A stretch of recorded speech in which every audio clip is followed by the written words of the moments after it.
sabe que você, independente do MMA, costuma fazer lutas de grappling também. Você tem alguma em vista? Você pretende performar mais nos tatames? Eu tenho vontade. Eu fiz, né, três, duas ano passado, nesse ano. Foi muito legal, depois de acho que 14 anos, sei lá, sem luta agarrada.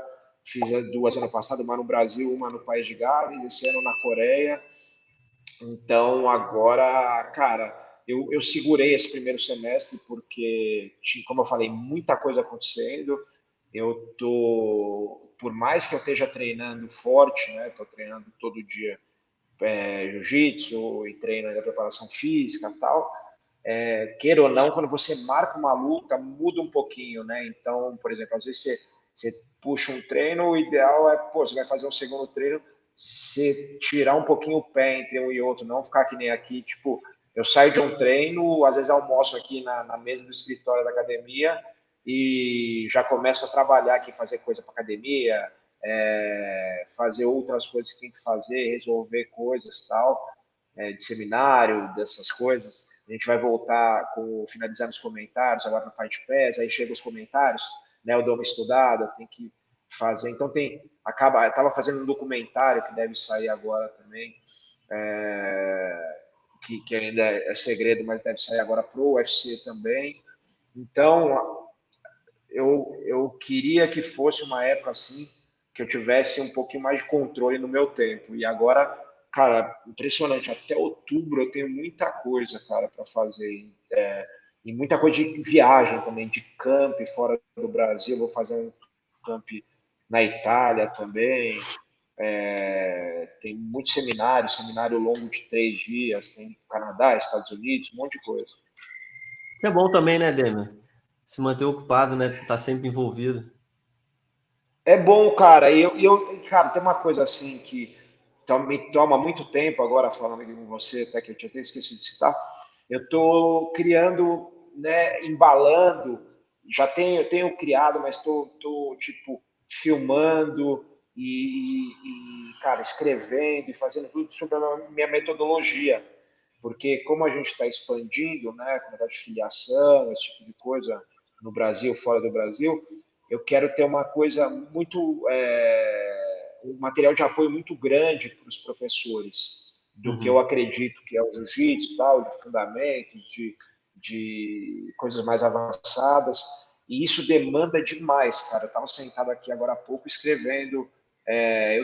Uma coisa que eu não fazia faz tempo, eu estou dando aula direto agora por exemplo, eu estou gravando o curso de fundamentos, só que eu não quero nenhuma das aulas que eu tenho, eu não quero gravar antes de eu dar essa aula para eu sentir o que está funcionando, o que não está, com os alunos, os exercícios que eu vou fazer daquilo, as dinâmicas, técnicas, tal, não só a técnica, né? E isso tudo toma um tempão, cara. Então, essa parte é legal, mas é trabalhosa. Eu confesso que eu não sou tão envolvido com a comunidade do jiu-jitsu, né? Eu trabalho há mais de 10 anos com o mundo das Aham. lutas, mais focado no UFC, mas eu tenho a percepção de que me parece que o jiu-jitsu tem ganhado mais popularidade, mais adeptos, mais visibilidade, talvez, mais eventos estão surgindo. E muita gente, né, coloca o Gordon Ryan como um cara que tem feito esse trabalho. É claro, tem gente que não gosta do estilo dele, trash talker e tudo mais, mas tem gente que valoriza porque ele consegue atrair mais atenção, patrocinadores. Queria saber que você avaliasse o personagem Gordon Ryan, qual a importância dele, de fato, nesse trabalho de popularidade, né, de atrair atenção, e o que você acha dele como lutador também.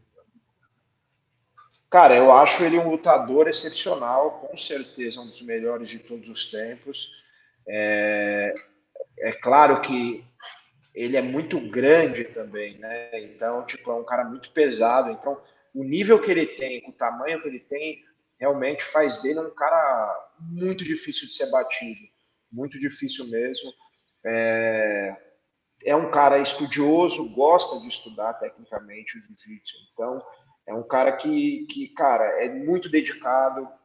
Ele talvez, cara, tem um negócio dele ser americano também e o norte-americano valorizar e ser muito patriota, né? Então, ele, Uhum.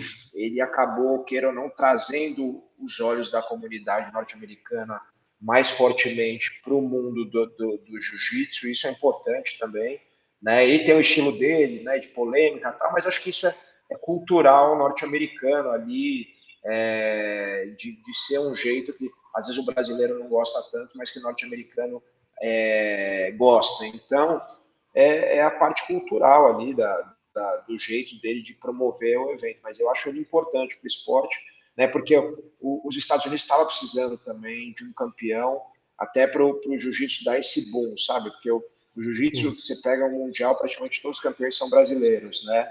Tanto em kimono quanto sem kimono. Então você ter um cara como o Gordon, eu acho bem importante, cara, para o jiu-jitsu. É um lutador excepcional, como eu falei, com certeza aí, um dos melhores de todos os tempos. Acho que se ele também se arriscasse no Mundial de Kimono, ia ser muito legal, porque eu sei que ele com certeza tem condições de ser campeão, é uma questão de adaptação.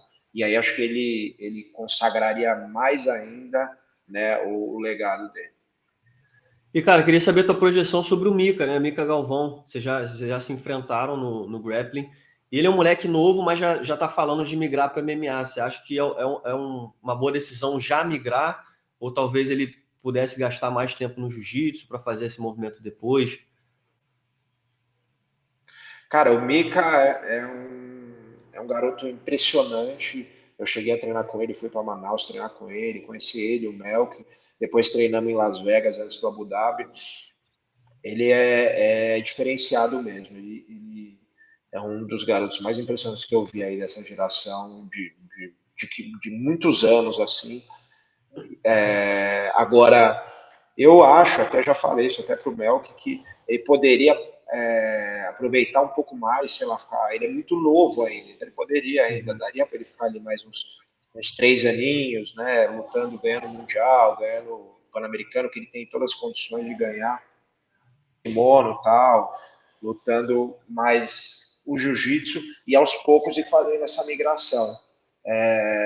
Acredito que aí ele acaba ia fortalecer muito o nome dele, já é muito forte, mas ainda mais, porque tem potencial ainda, ele não é um atleta pronto ainda, apesar de ser impressionante, então ele ficaria mais pronto ainda, ganharia experiência que ajudaria ele no MMA, e, cara, o MMA como diria no futebol, uma caixinha de surpresas, né? Porque você não depende só de você, diferente do jiu-jitsu. Você vai, luta o mundial, se você perder no outro não vai, você luta e ganha, e ninguém precisa te convidar para estar lá. E no MMA, você precisa, entre aspas, ser convidado para estar lá, tanto nos grandes eventos, como no UFC, por exemplo, que é o maior do mundo, e também ser convidado para fazer uma luta de título. Você faz por merecer, mas depende, por exemplo, tem gente que ganha 2 lutas e disputa o título. Tem gente que ganha 1 luta e disputa o título. Tem gente que tem que ganhar 7 lutas para disputar um título. Então, e aí a chance de tropeço aumenta, né? Então, não depende de você só, diferente do jiu-jitsu esportivo, que depende de você. Então, o que eu estou querendo dizer? Se você construir uma carreira muito sólida no jiu-jitsu, você vai poder viver daquilo para o resto da vida, com seminários, como eu falei, academia e outras coisas aí que estão surgindo, cursos e tal, e vai criar um conhecimento ali muito grande.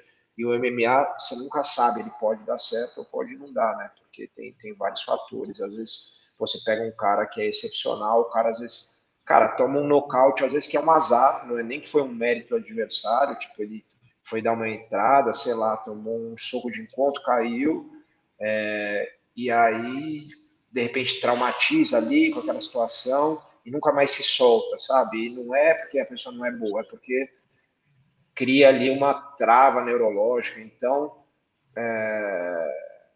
é um pouquinho mais complexo, eu acho. Então, acho que tem que ir, sim, se ele gosta. O mais importante é gostar, não tem que ser pelo dinheiro, tem que ser por gostar. Mas, assim, não é para lidar com o mundo do MMA, não lidar com o MMA, mas é muito mais profissional e muito mais complicado do que lidar com o mundo do jiu-jitsu esportivo. Pô, aí, Demian, para fechar, cara, queria te perguntar. No Instagram do canal Encarada, a gente fez uma brincadeira na semana passada que era assim: É teu primeiro dia na academia, você chega no tatame e vê esses caras aqui lá. Quem que você escolhe para aprender jiu-jitsu? E é claro que o público, é, é, muita gente citou o nome do Charles, do Gilbert Durinho, do Fabrício de Redon, mas é impressionante, você é disparado o cara que a galera mais reconhece como aquele que melhor traduziu o jiu-jitsu pro MMA. Mas eu queria saber então a Uhum. tua opinião. Quem que você acha que foi o cara, sem ser você, né? Foi o cara que melhor Uhum. traduziu ou traduz o jiu-jitsu no MMA? Cara, é, eu gosto muito, falando hoje em dia, é lógico se eu for falar, eu vou pegar antigamente, que é outra geração, mas você vê o Rickson, o Royce colocando jiu-jitsu no MMA, né, é impressionante como eles conseguem fazer isso. Agora, hoje, eu gosto muito, hoje em dia, você falar da geração atual, do Charles, né, porque ele é muito Uhum. criativo, cara, ele tem finalizações e botes de tudo que é jeito, é um cara justo também, conhece muito de jiu-jitsu, muito habilidoso, então eu gosto muito do jogo dele, da geração atual.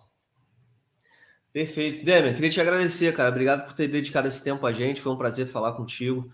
Meus parabéns aí pelo trabalho lá no Fight Pass. E deixa uma mensagem final para a galera.